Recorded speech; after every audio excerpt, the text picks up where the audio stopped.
बीडमधील सरपंच संतोष देशमुख यांचे बंधू धनंजय देशमुख 2 दिवसापूर्वी सीआयडी अधिकाऱ्यांच्या भेटीसाठी बीड शहर पोलीस ठाण्यामध्ये गेलेले होते आणि तिथे कोठडीत असलेले वाल्मिक कराड यांची भेट घेण्यासाठी कोरेगावचे माजी सरपंच बालाजी तांदळे हे त्या ठिकाणी आलेले होते आणि दोघांमध्ये काहीसा वाद झाला। त्यानंतर दराडे नावाचे जे पोलीस अधिकारी होते त्यांनी सुद्धा हस्तक्षेप केल्याचं त्यांनी पत्राद्वारे सांगितलेलं आहे।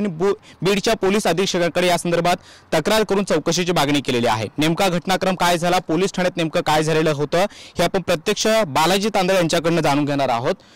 बालाजी तांदळे, तुम्ही पोलीस ठाण्यात गेलेला होतात आणि वाल्मिक कराड यांची भेट घेण्यासाठी गेलेला होतात असा आरोप धनंजय देशमुख यांनी केलेला आहे। नेमकं काय झालेलं होतं पोलीस ठाण्यामध्ये, काय दोघांमध्ये वाद झाले? हे पहिली गोष्ट तर मी वाल्मिकांना भेटायला गेलो हे चुकीचं आहे का? तर मी भेटायला गेलो नव्हतो, तर सीआयडीने मला तपास कामी सोबत नेलं होतं आणि सीआयडीने मला एका रूममध्ये बसवलं। तिथंच आमची चर्चा झाली, त्यांनी मला काही प्रश्न विचारले, उत्तरं दिले, त्यात चर्चा झाली। मी अण्णाकडे वाल्मिकांना भेटायला गेलोच नव्हतो, माझी भेट झालेलीच नाही आहे।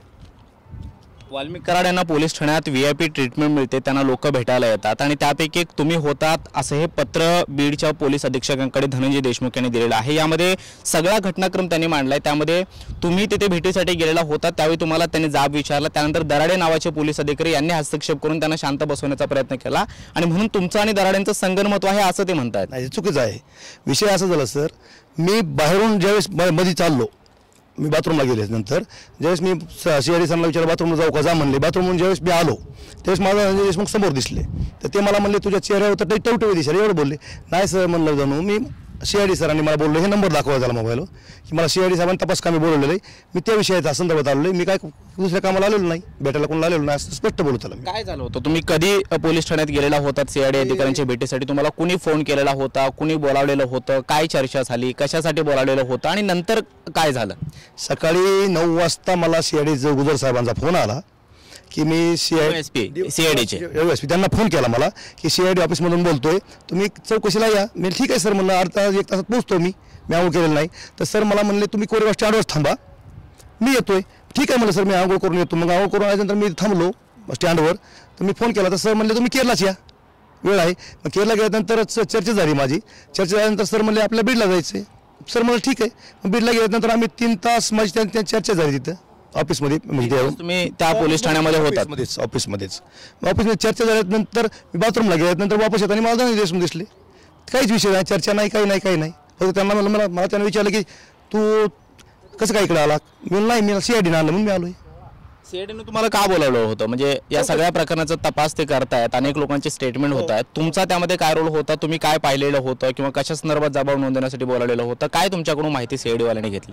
ते मी कसं सांगू शकतो सर, त्यांनी मला का बोललो होतं याचा अर्थ मी कसं सांगू शकणार? त्यांनी मला बोलवलं, माझं कर्तव्य, त्यांनी बोललं आपलं जाणं। 3 तास तुमच्याशी जर सीआयडी अधिकारी चर्चा करतायत, कसं ह्यांचं विचारतो लोकेशन कुठे मिळेल का, काय मिळेल का, किंवा काय माहिती तुम्हाला आहे का, ह्या तुमची कधी भेट झाली का, असं किंवा या घटनेनंतर तुम्हाला कधी फोन आलता का? कोणाचं लोकेशन विचारत होते? कारण स्वतः वाल्मिक कराड स्वतः कस्टडीमध्ये आहेत, कोणाच्या एखाद्या स्पेसिफिक आरोपीचं नाव घेऊन? 3 आरोपी जे फरार आहेत, सुदर्शन घोले आणि त्या विषयी कोणाचा फोन आलता का, संपर्कात आहेत का, काय आवश्यकता आहे का, हे विचारत होते। या सगळ्या आरोपींना तुम्ही ओळखता? ओळखायला दोघांना ओळखतो मी। कोणाला? सुदर्शनला। कधीची ओळख, म्हणजे फार जवळची मैत्री आहे की असं? 4-5 महिन्यापासून ओळखतो त्याला मी, 4 महिन्यापासून, लोकसभेपासून। अच्छा, त्यामुळे हा पवन चिक्कीचा जो वाद झालेला होता तेव्हा सुद्धा तुम्ही त्या घटनास्थळी गेलेला होतात? जेव्हा संतोष देशमुख यांची हत्या झाली त्याच्या आधीचा जो वाद झाला होता तेव्हा? मी नंतर यांची भांडणं झाली सकाळी दुपारी कधीतरी, तर मी नंतर भांडणं होऊन सगळं प्रकरण मिटल्यानंतर मी गेलेलो होतो। आता पुन्हा एकदा त्याच घटनाक्रमाकडे येऊया। संतोष देशमुख यांचे बंधू धनंजय देशमुख यांच्यामध्ये नेमकं काय चर्चा झाली आणि दराडेंनी कधी हस्तक्षेप केला, त्यांनी काय सांगितलं होतं? धनंजय देशमुख यांचे आरोप अत्यंत गंभीर आहेत की तुम्ही वाल्मिक कराड यांना भेटायला गेलेला होतात, पोलीस तुम्हाला मदत करतायत, तुम्हाला काय सांगायचं त्यावरती? मी जर अण्णाला भेटायला गेलो असेल तर तिथं तुम्ही जिथं अण्णा आहेत लोकांमध्ये, त्या लोकांमध्ये CCTV आहे, त्या CCTV चेक करू शकता। माझ्या अण्णाची भेटच झाली नाही, आम्ही खोटं बोलतो असं CCTV खोटं बोलणार नाहीये। मी सीआयडी सोबत नेल्यामुळे मी तिकडे गेलो, अण्णाला भेटायला गेलोच नव्हतो। ज्यावेळी तुम्ही आणि धनंजय देशमुख एकमेकांशी बोलत होतात त्यावेळी API दराडे यांनी हस्तक्षेप केला असं त्यांचं म्हणणं आहे। काय बोलले ते बाहेर येऊन आणि त्यांनी काय सूचना केल्या होत्या? विषय असा झाला सर, आमचं ते बोलणं झाल्यानंतर मी बाजूला झालो, ते चेहऱ्यावरतीच आहे, मी सीआयडीने बोलवलं म्हणल्यानंतर मी बाजूला झालो। बाजूला झाल्यानंतर तिथे रेडेकर मॅडम आहेत ना, त्या नाव मला तुम्ही आता घेतलं सरांनी, तर रेडेकर मॅडम म्हणल्या तुमचा काय संबंध इथे येतात, तुम्ही कोण आहेत? तर मी म्हणलं मॅडम मला सीआयडी सरांनी मला चौकशीसाठी आणलेलं आहे।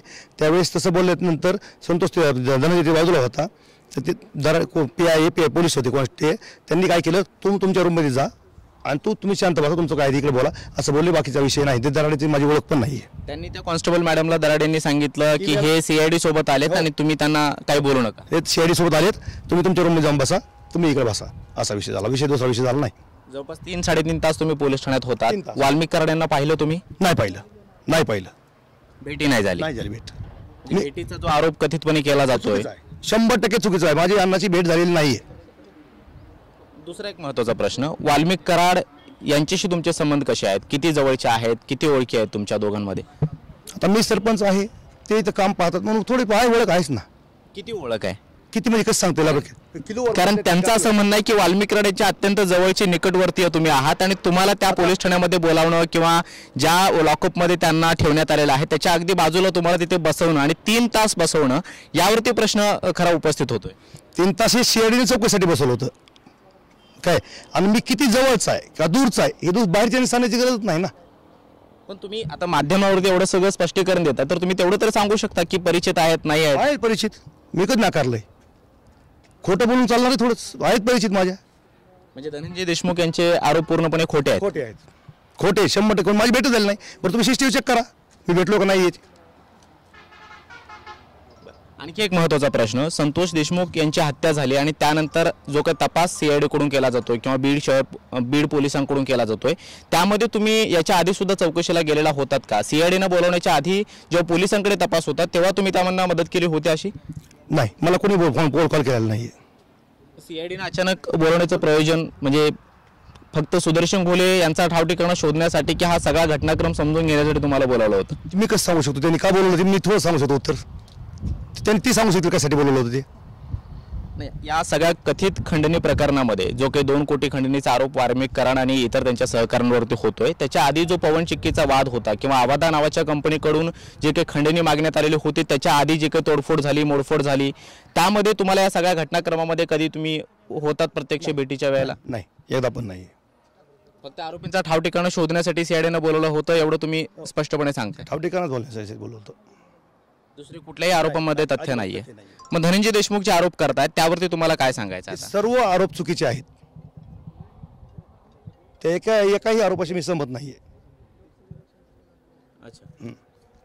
पण सुदर्शन घोले यांचा ठाव ठिकाणा शोधण्यासाठी जर CID तुमच्याकडे चौकशी करते तर तो फरार झाल्यापासून मधल्या काळामध्ये किंवा त्याच्या जवळच्या लोकांमध्ये तुमचा काही संपर्क किंवा काही कॉन्टॅक्ट झाला होता जेणेकरून तुम्हाला असं बोलावण्यात धाडलं अचानक? नाही, अजिबात नाही संपर्क झालेला. दुसरं, तुम्ही आणखी काही वेळापूर्वी म्हणत होतात की बीड मधले केस जे आहे तिथल्या काही पोलीस ठाण्यातले जे काही कर्मचारी होते ते तपासादरम्यान तुम्हाला संपर्क करत होते, तुम्हाला गाडी घेऊन बोलावलेलं होतं, तो नेमका घटनाक्रम काय सुरुवातीचा सांगा? घटना असा विषय, ती ज्या दिवशी घटना झाली सर त्या दिवशी माझोला रस्ता रोको होता. हत्येची घटना त्या दिवशी रस्ता रोको असल्यामुळे अधिकाऱ्यांना तिकडे वाशीला जाण्यासाठी वाहन नसल्यामुळे मला LCBच्या अधिकाऱ्यांनी फोन केला. केले होते शेलार साहेब की असा विषय, आपल्याला गाडी लागेल, तुम्ही कुठे? मी म्हणलं घरी साहेब. तर म्हणले आपल्याला इथून रस्ता रोको असल्यामुळे गाडी काढता येत नाही.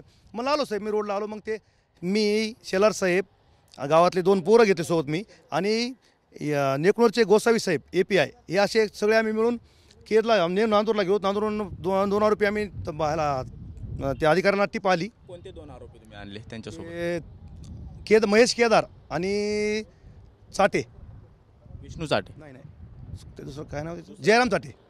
या दोघांना तुम्ही आणलं त्यावेळी तुम्ही स्वतः होतात.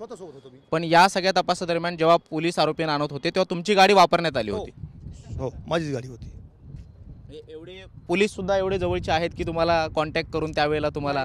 हे चुकीचं तुमचं. पोलिसांना आता आरोपी तर पकडायचे, तो रस्ता रोको चालू असल्यामुळे त्यांची गाडी इकडे येऊ शकत नव्हती. मग ते काहीतरी बघणार ना, विलाज लागणार. तेच म्हणतोय, पोलीस तुमच्या ओळखीचे आहेत किंवा तुम्ही त्यांच्या ओळखीचे आहात म्हणून तुम्हाला कॉन्टॅक्ट करून गाडीची मदत पोलिसांनी मागितली. ठीक आहे. बाकी कुठल्याही घटनेशी तुमचा थेटपणे संबंध नाहीये? कुठलाही संबंध नाही, कसलाही संबंध नाही. हा आरोप धनंजय देशमुख यांनी जो केलाय त्यामागे नेमकं काय आहे? म्हणजे जे काही राजकीय आरोप प्रत्यारोप होत आहेत, प्रतिक्रिया येत आहेत, त्या सगळ्या आपण पाहतो आहोत, मात्र तुमच्यावरती आरोप करण्याचं नेमकं कारण काय? मी कसं सांगू शकेल? मी ते एक सर्वसामान्य माणूस आहे, एवढा मोठा पण नाही आहे. तुम्ही बघताय त्यांना आरोप केले, तोच उत्तर देऊ शकेल ना. मी थोडंच उत्तर देणार त्या गोष्टीला. धनंजय देशमुख यांच्याशी तुमची चांगली ओळख आहे? 2 किलोमीटर अंतर आहे सर, शिवभाऊ होता आम्ही, तरी सुद्धा तुमच्यावरती आरोप करतायत. आता विषय काय झाला सर, त्याच्या घरी घटना वेगळी झाली ना, ती घटनेचं समर्थन थोडंच करणार आहे कोणीतरी. मी असलो तरी थोडंच करणार आहे. त्या आरोपींना कठोरात कठोर शिक्षा व्हावी, फाशी व्हावी, त्या गोष्टी मी सहमत आहे. मला अजून एक दुसरा प्रश्न महत्त्वाचा तुम्हाला विचारायचा आहे. 2 कोटींच्या खंडणी प्रकरणात वाल्मिक कराड यांच्यावरती अटकेची कारवाई झाली, मात्र ह्या कारवाईकडे तुम्ही कसं पाहता? वाल्मिक कराड खरोखरच आरोपी आहेत असं वाटतं? कारण ज्या अटकेची कारवाई जी केलेली आहे त्याचं तुम्ही कशा पद्धतीने पाहता? ते चुकीचं वाटतंय मला. मागू खंडणी मागू शकत नाही त्यांना. आता हे राजकारणामध्ये गोवण्यात आले राजकारणामुळे असं वाटतंय.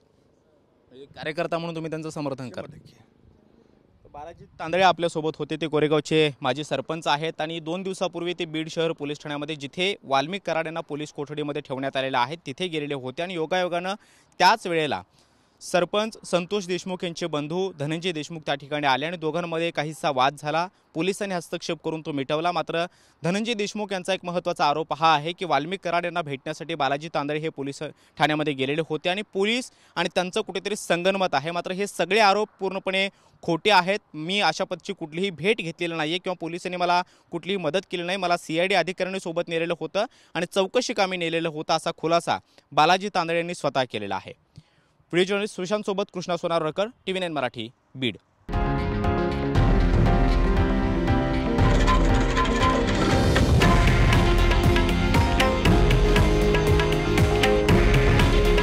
हे आहे देशातील नंबर 1 न्यूज नेटवर्क आणि आपण पाहत आहात TV9 मराठी.